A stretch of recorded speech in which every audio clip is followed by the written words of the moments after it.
Hey, shalom, shalom, shalom. I want to start off by giving all praises, honor, and glory unto the Heavenly Father and His only begotten Son, Yahweh, Bahashem, Yahweh Shai, Bahashem, Racha Kodash, and double honors to my teachers, the head apostles and elders of Great Millstone, who rule and teach well, who I learned this truth from, and peace and salutation to the elect that scattered across the four corners of the planet Earth, pushing this truth in sincerity and meekness without wavering, as well as risking our lives and freedom to do so, as commanded by Yahweh Bashim Yahweh Shah.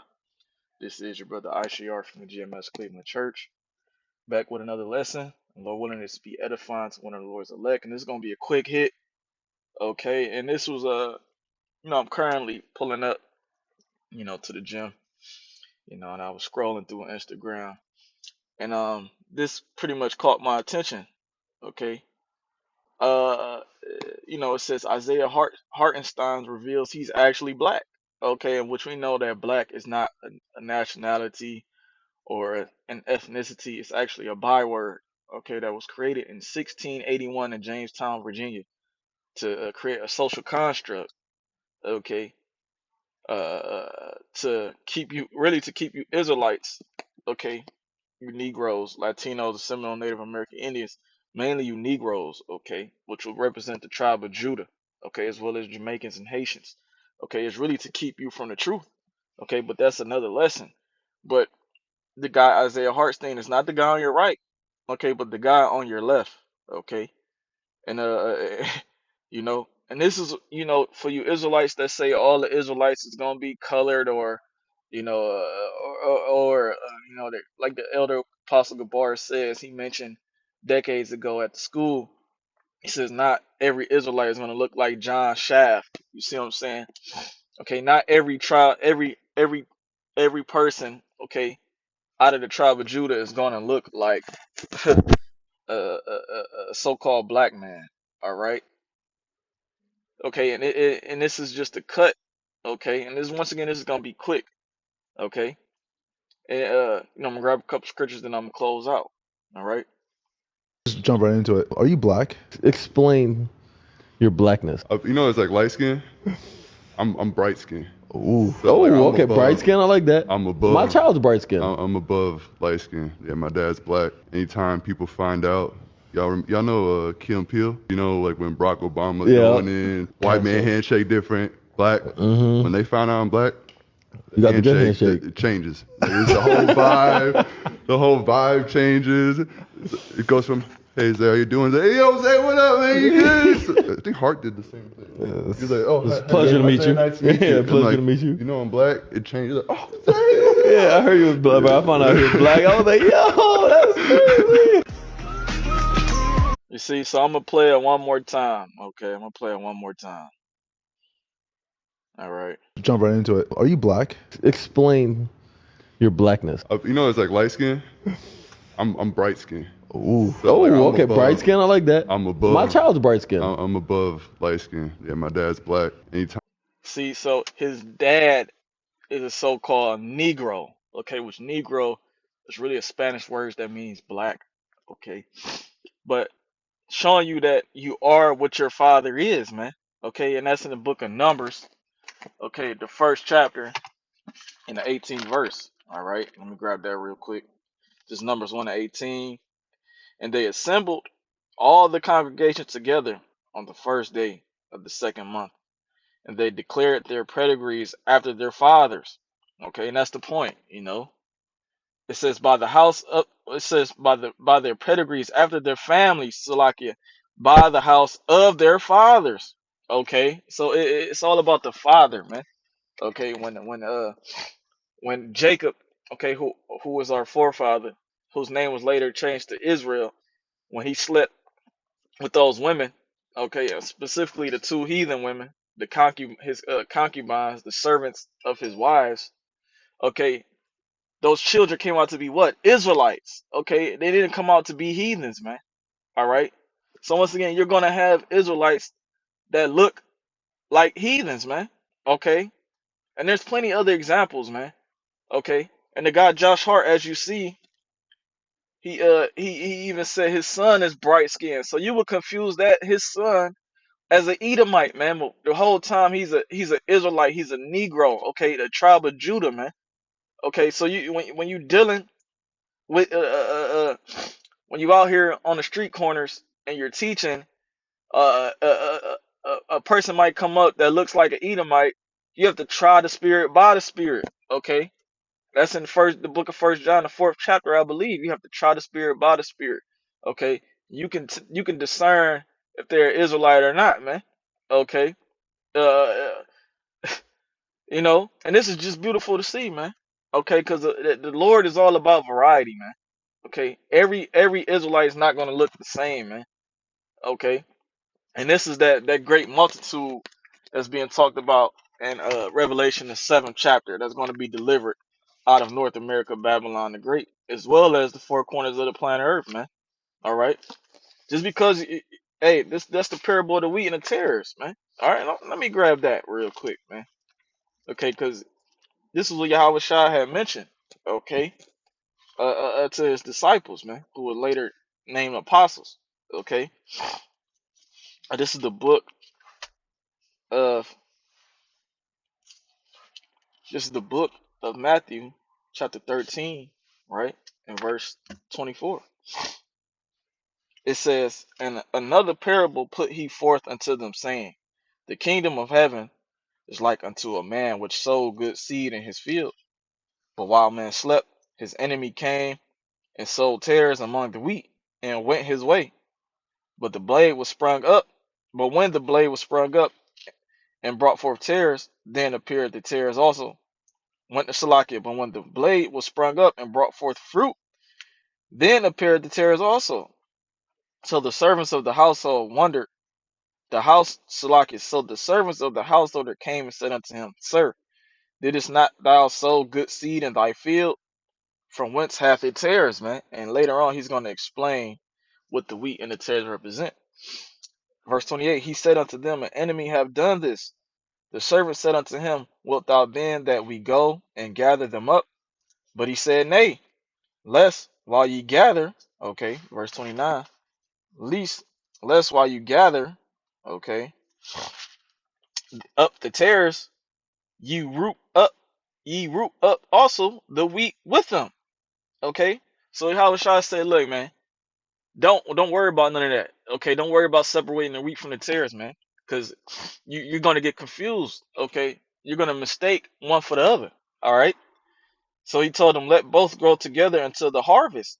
And in the time of the harvest, I will say to the reapers, Gather ye together first the tares and bind them in bundles to burn them, but gather the wheat into my barn. Okay, and this is verse 30. Okay, then I'm gonna jump down to verse 36. It says, Then Yahushua sent the multitude away and went into the house, and his disciples came unto him, saying, Declare unto us the parable of the tares of the field. Okay, it says, He answered and said unto them, He that soweth the good seed is the Son of Man. Okay, and that's Yahushua. The Son of Man is Yahushua. It says the field is the world. Okay, so the field is the world. Okay, so you're gonna have the good seed of Yahweh across the four corners of the planet Earth. It says the good seed are the children of the kingdom, the Israelites, starting with the elect. But the tares are the children of the wicked one. And that specific wicked one is talking about all the heathens, but specifically the nation of Edom. Okay, the nation of Edom, because even during the time of Yahweh okay, when you go over the 14th chapter of Matthew, it mentions Herod, okay, Herod, okay, even starting with Antipas, okay, the Idumean, okay, he slept with the daughter of the Hasmonean dynasty, okay, which was Mariamne, if I'm not mistaken, which was an Israelite, okay. But when Antipater the Idumean, which Idumean is another Greek word for Edom, he slept with her. His children came out looking like who? Israelites. They came out looking like the tribe of Judah, man. Okay, and then this is when the wheat and the tares pretty much came about. Okay, cause you had Herod the Great. He probably looked like a so-called, not a so-called, but he probably looked like an Israelite, a Judah. Okay, even his son, Herod the Tetrarch, he probably looked like a Judite, but the whole time he was an Edomite, man. So this is why you have to be careful when different uh, uh, uh nationalities of people, okay, come up to the camp because they could be possibly be Israelites, and you don't want to offend a little one, man. Okay, the way you talk to these people out here on the street corners, you have to have the sense of discernment. The Holy Spirit has to be with you in order to discern who is who and what is what, man. Okay, it says Matthew 13:39, the enemy that sold them is the devil, right?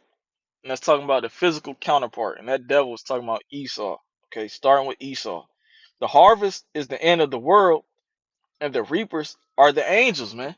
Okay, as therefore the tares are gathered and burnt in the fire, so shall it be in the end of the world.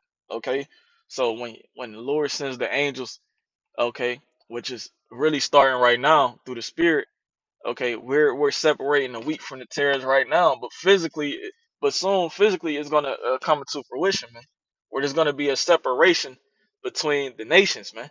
Okay, and you're gonna have some Israelites that look like heathens, man. Okay, this is why it says in Isaiah 11:11. I wasn't really thinking about that. Okay, but that's the spirit. Isaiah 11. Okay, in 11 it says, give me 1 second. It's Isaiah 11:11. It says, and it shall come to pass in that day that the Lord Yahweh Bashim Yahweh shall set his hand again the second time, right? And the second time is approaching, man. The deliverance, right? To recover, right? To recover the remnant of his people, which shall be left from Assyria and from Egypt and from Pathros and from Cush and from Elam and from Shinar and from Hamath and from the islands of the sea, man. Okay. So you're gonna have Israelites that scatter across the four corners of the planet Earth, and you're telling me they're not gonna look like other heathens, man? Okay. The Israelites are gonna. He said, "My heritage is unto me as a speckled bird." Okay, meaning the Israelites are gonna look like every nation on the planet Earth, man. All right, and I'm gonna grab another precept in the Book of Revelation, the 7th chapter, and then I'm gonna close out. This is something quick, man. Okay, because I have a nephew, a great nephew at that, who, if you was to see him, he would look like an Edomite, man. Okay, but the whole time he is a Gadite, man. Well, I'm not sure if he's a Gadite or not. He could be Judah, okay, but I believe he is to be a Gadite because a lot of Gad, they look like, a lot of Irish are Gadites. Okay, a lot of Irish are Benjamites, man. All right, but that's beyond the point. This is the book of Revelation, chapter 7 and verse 9. It says, after this I beheld, and lo, a great multitude which no man can number, of all nations, and kindreds, and peoples, and tongues, stood before the throne and before the Lamb, clothed with white robes and palms in their hands. Right? It says of all nations, man.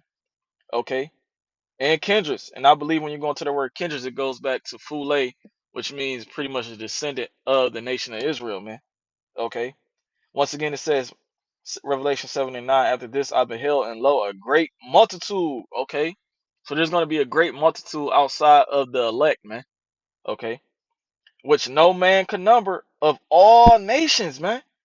It says all nations, man. Okay. And that goes back to Deuteronomy 28th chapter, where the Lord said he will scatter us amongst all nations, man. Okay. And kindreds and people and tongues stood before the throne and before the Lamb, which is Yahweh Shai, clothed with white robes and palms in their hands, man. Okay, and so that's pretty much the point, man. Okay, Israelites are not gonna look like, they're not gonna be bland, man. Okay, every Judite is not gonna look like a so-called black man with a fro. Okay, every Ephraimite is not gonna look like a Bad Bunny or Carlos Arroyo that used to play basketball, man. Okay, every Gadite is not gonna look like Geronimo, man. Okay, you see, every Benjamite is not gonna look like Bob Marley, man. Okay, So I'm gonna close out, man. Lord willing, this is edifying. I'm gonna give all praises, honor, and glory unto Yahweh, Bahashem, Yahweh Shai, Bahashem, Rachakwadash, and double honors to my teachers, the head apostles and elders, the great millstone, and peace and salutations to the elect. Say Kwam Yasharallah and Shalom. To it. Are you black? Explain your blackness. You know, it's like light skin. I'm bright skin. Ooh. So, like, I'm okay. above. Bright skin. I like that. I'm above. My child's bright skin. I'm above light skin. Yeah, my dad's black. Anytime people find out, y'all know Kim Peel. You know, like when Barack Obama going in, white man handshake different, black. When they find out I'm black, you got the good handshake. It changes. Like, it's the whole vibe. The whole vibe changes. It goes from, hey, Zay, how you doing? Hey, yo, Zay, what up, man? You good? I think Hart did the same thing. He's like, oh, it's a pleasure to meet you. Nice to meet you. Yeah, pleasure to meet you. You know I'm black. It changes. Like, oh, Zay. Yeah, I heard you was black, bro. I found out he was black. I was like, yo, that's crazy.